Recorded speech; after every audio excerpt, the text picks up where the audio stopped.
meeting later this evening and tell me what you think. Let me find the right one here. Okay.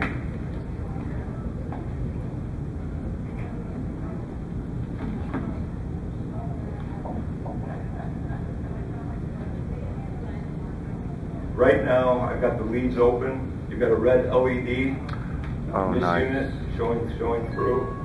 And I'm going to show continuity. You should see it go to green. Cool. Nice. Okay. And this will work out. You want to extend this thing out for an home motor, 2,000 feet. You'll get the same continuity indication. Flash bulb safe. Pardon me? Flash bulb safe and whatnot. I still can't hear you, Chris. Flash bulb safe and whatnot. Flash bulb.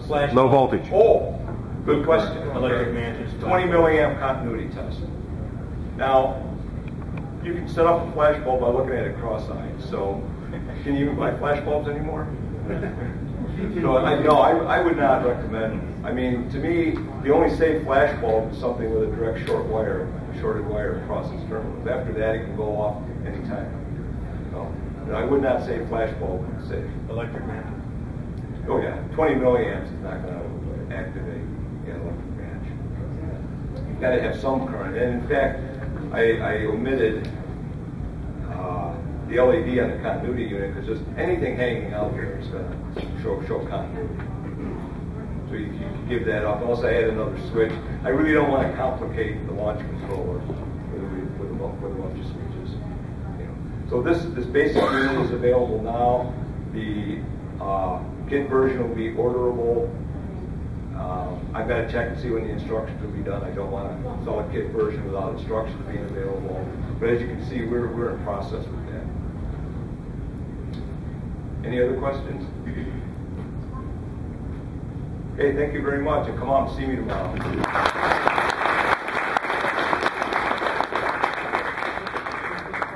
Pardon me? Specific name for the product? Oh! I'm saying you're talking.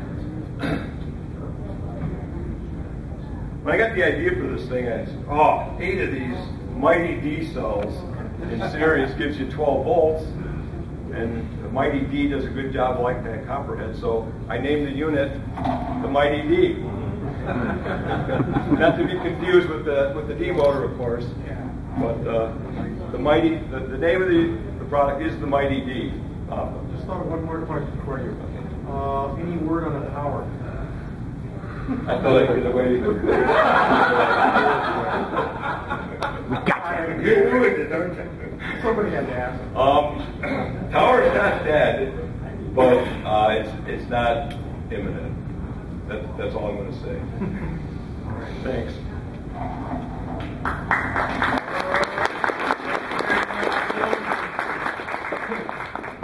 I think we need to switch gears here a little bit. Let's go with Gary from Aerotech.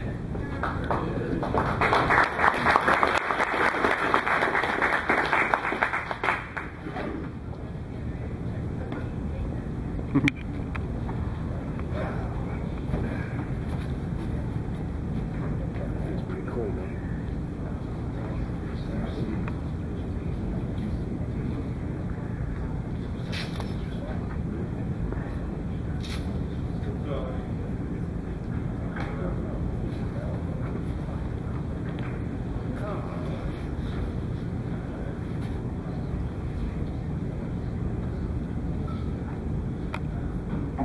Hello everyone, I'm Gary Rosenfield with Aerotech and our RCS Aerotech division, as it is now called. And it's good to be here once again. I don't have a lot of new product information to share with you. A couple of things I will mention is that for those that are interested in that sort of thing, we are working on what we call Metal Storm DM, which is dark metal, just a way to differentiate it from the white flame and spark Metal Storm propellant. We brought out the Metal Storm and it seemed like everybody liked it, and then we had people saying, well, where's the smoke, where's the black smoke, and so on. We want the black smoke, so we've been diligently working on something like that for quite a while, and I think it was at the Dairy Air launch we did some demo flights of the Metal Storm DM in the 36360 and the 720 cases, and people seem to be pretty happy with it. How can I put this? It has kind of a sputtering sound. It isn't a continuous ripping sound. It kind of comes and goes, kind of like the old school Sparkies. The new ones that are being offered aren't quite like that anymore. So I think, I hope you'll like them. We've had a little bit of a hiatus on new product development since last fall when the economy got really bad. So we kind of turned in different directions, which I'll mention in a minute. Another thing that we demoed at Derriere was a propellant we call Propellant X. And it has another name, but I was going to keep it kind of confidential until it was time to release it. It's an extremely high ISP propellant. We were getting over 230 seconds from a 54 millimeter motor with it. So we actually, out of a 54 1280 case, for example, we easily get a K motor out of it. And in the 4-gram case, we were getting, gosh, I don't remember, it was over 1700 or 1900 Newton seconds. So, but it's also a very fast propellant, and we have to adjust the motor geometry to work with this propellant. It's, I think we got I'm trying to remember, it was like a K800 or K900. It's almost like a Blue Thunder in terms of its burn rate, burn time. And it's got a big bright white flame, not quite like white lightning, actually a brighter white flame, but not as much smoke. So if all that works out, I'm hoping that we can bring out some motors in that propellant at some point here, maybe later in the year. Would those be optimum for setting altitude records? For big motors, yeah. This isn't the type of propellant we want to put in anything smaller. Yeah. Maybe not even in 38 millimeter. It only burns efficiently in a large motor.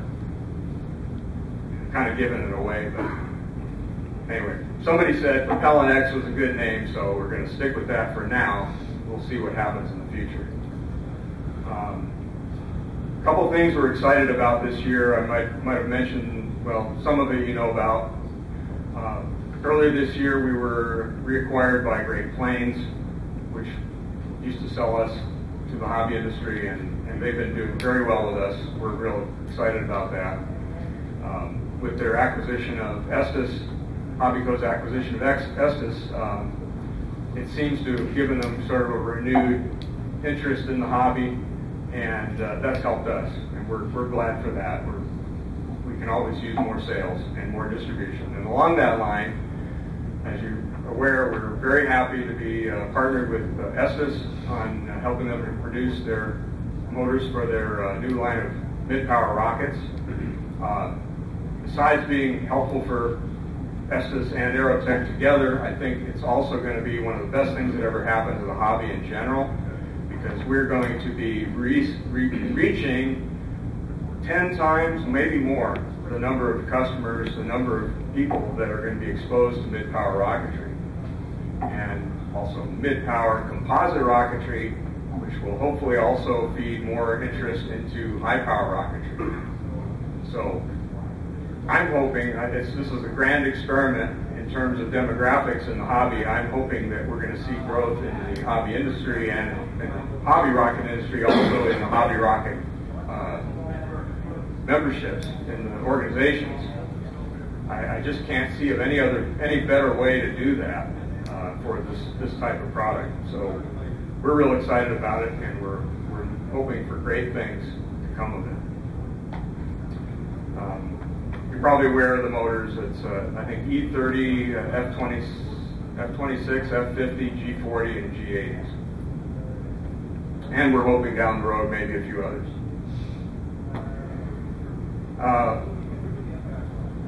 Any questions on Aerotech? Okay. Saving them for the other stuff right now. A lot of you know Narcon. I announced that I started a new business called Survival Laser last year. I kind of needed a little diversion for various reasons, and became aware of some new technology that hit the market in a different way, and that was applicable to high power handheld laser technology. And I had my other big hobby in high school, or before high school, was lasers, and I built a laser in high school, and that was a big interest of mine. But rocketry won out in terms of where my career went and everything else. But when I saw this technology, I was real excited about it. I told my wife, I said, I think I found a new hobby. And lasers and rocketry they're great hobbies, and laser building is a great hobby, and they have a lot in common. I mean, they're both projections of power.